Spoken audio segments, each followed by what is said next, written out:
Troisième partie de cette spéciale de l'info, nous sommes au Yacht Club à Deauville. C'est de Deauville justement que part dimanche la solitaire Bompard Le Figaro, la course de voile en solitaire et par étapes.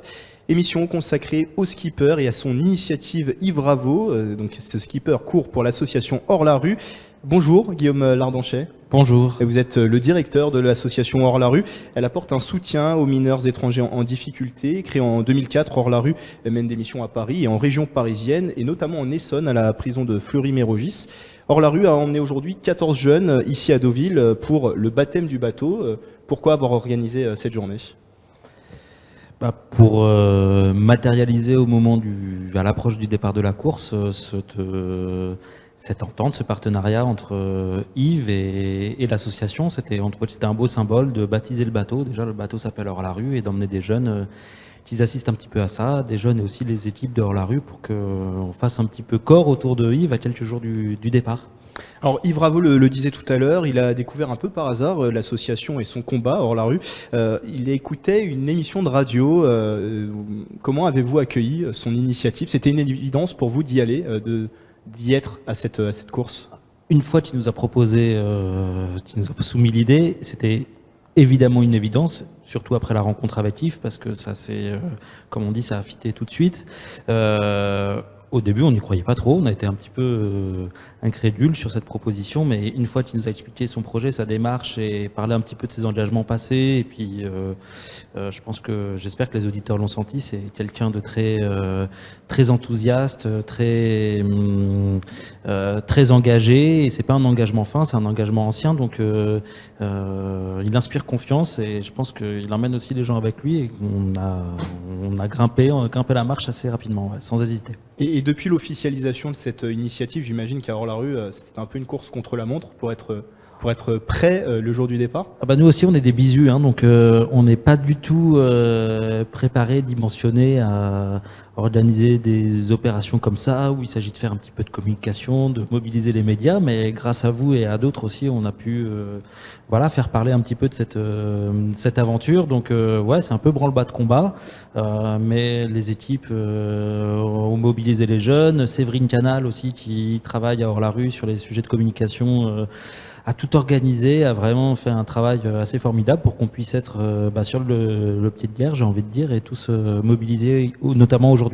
Vous l'avez évoqué, cette course, ça peut être aussi un coup de projecteur pour l'association, peut-être même, on l'espère, un regain d'intérêt pour la cause des mineurs étrangers, qui n'est pas forcément bien prise en compte. Il y a notamment cette étude récente de l'UNICEF qui est parue même cette semaine, qui dit que sur 10 enfants réfugiés et migrants qui arrivent en Europe, et donc cette étude date de cette année, plus de 9 enfants sur 10 ne sont pas accompagnés, et ils sont en plus confrontés à des menaces croissantes, des mauvais traitements, d'exploitation et des dangers de mort. C'est ce qui a fondé l'association, un petit peu cette constatation que malgré l'état du droit, je le rappelle si vous me permettez, en France, tous les enfants ont les mêmes droits, qu'ils soient français, étrangers, qu'ils soient en situation irrégulière avec leurs parents, en situation irrégulière ou non. Un enfant est un enfant avant tout, quelle que soit sa nationalité. Et nous, on constate depuis plusieurs années que l'accès à la protection, l'accès à l'éducation n'est pas garanti pour tous les enfants, notamment étrangers. Et c'est aussi pour ça qu'on se bat un petit peu tous les jours. Et le constat dressé par l'UNICEF aujourd'hui, malheureusement, ne nous étonne pas trop, puisqu'on le voit sur le terrain, il y a beaucoup d'enfants, d'adolescents qui arrivent sans protection sur le territoire, et qui sont invisibles pour les institutions, et qui même parfois sont rejetés par les institutions en charge de les protéger. Donc ce constat-là, il est à la fois le résultat de l'invisibilité, mais aussi du rejet que subissent ces enfants, qui sont d'abord vus comme des migrants avant d'être vus comme des enfants. Alors autour de cette question des enfants migrants, il y a eu bien sûr cette photo qui a ému beaucoup de personnes en France, la photo du petit Aylan sur cette plage, son corps mort. Passé l'émotion, vous avez l'impression que finalement tout est revenu à la normale, on en parle moins de cette cause des mineurs étrangers? Un petit peu, c'est-à-dire qu'il y a eu une mobilisation, des grands discours, larmoyants parfois suite à la publication de cette photo, des intérêts pour la presse, et puis on est vite passé à autre chose. Et surtout sur le terrain au quotidien, la situation évolue pas, voire parfois l'empire, donc non, rien n'a changé. Revenons sur ce partenariat entre l'association et Yves Raveau. On peut se dire que derrière, il y a deux symboles forts, tout d'abord la mer, on le disait tout à l'heure, ces mineurs ont parfois traversé la mer pour venir en France, et puis aussi le côté solitaire, ce qui va aussi peut-être avec le côté solidaire, mais voilà, solitaire, c'est un peu leur quotidien finalement.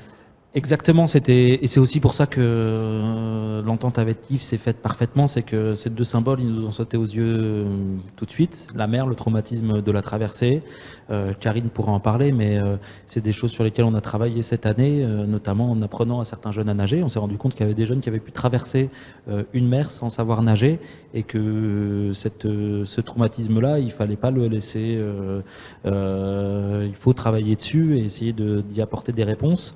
Et faire ce qu'on fait en apprenant à des jeunes à nager, en allant à la piscine, ou alors parler différemment de la mer, ça y participe.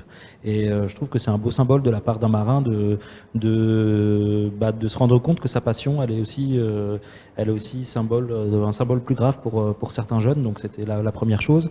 Et évidemment la solitude, l'isolement, qui est une vraie difficulté pour les jeunes qu'on essaye d'accompagner, qui est un des premiers défis et qui est aussi notre première mission. On essaye, nous, d'être auprès de ces jeunes, de leur apporter justement un petit peu de solidarité, d'être des adultes ressources, des adultes en qui ils peuvent avoir confiance pour justement trouver de l'aide. Et évidemment, ça fait écho à ce que vit le marin dans la solitude de la mer et de la course. Alors on les détaillera tout à l'heure, mais peut-être déjà un mot sur les 4 grandes missions d'Hors-la-Rue. La première chose, c'est d'aller repérer ces jeunes qui sont, comme je l'ai dit tout à l'heure, invisibles pour la protection de l'enfance. Donc aller au-devant d'eux, puisque c'est des jeunes qui parfois ont du mal qui ne connaissent pas leurs droits, donc qui n'ont pas forcément... se font pas connaître des institutions. Donc notre première mission, c'est d'aller les repérer.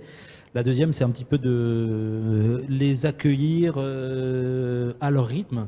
C'est-à-dire qu'on est une association qui fonctionne sur le principe de la libre adhésion et de l'accueil inconditionnel, c'est-à-dire que la porte est toujours ouverte, et même un jeune qui décide de partir, la porte sera toujours ouverte s'il veut revenir. Ça, c'est quelque chose d'assez important.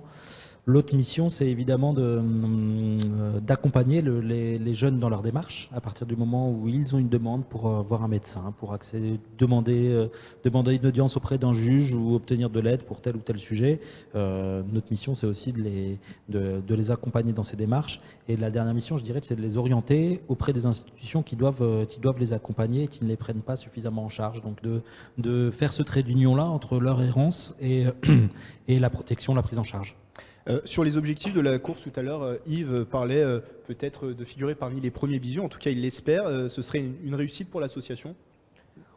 Je pense que ce qu'on fait déjà là, c'est déjà une réussite. Après, on se l'est dit avec Yves, nous, on veut être le plus haut possible avec lui, et il y a le temps des discours, de mettre en lumière un petit peu l'association. Puis après, il y a le temps de la course, et je pense qu'on va tous être derrière Yves, et que je pense que les jeunes vont se prendre au jeu, et on va avoir très envie que Yves fasse un résultat.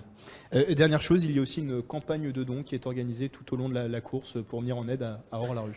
Tout à fait, on fait aussi ça pour l'association et pour récolter des dons. Donc j'invite les auditeurs qui sont intéressés aussi à se connecter sur le site internet. On peut faire un don en ligne de manière très simple et très rapide. Et évidemment, ça peut nous aider à être moins dépendant des subventions et faire d'autres opérations pour les jeunes, au bénéfice des jeunes, organiser des séjours comme on va faire avec les jeunes à La Rochelle. Proposer des activités un petit peu innovantes aux jeunes qu'on accompagne. Et ce site internet, c'est le www.horlarue.org. Merci Guillaume Lardanchet d'avoir été avec nous. Et je le rappelle, vous êtes le directeur de Hors-la-Rue. On va reparler dans un instant du travail au quotidien de l'association. À tout de suite sur Sensation. Les spéciales de l'info sur Sensation.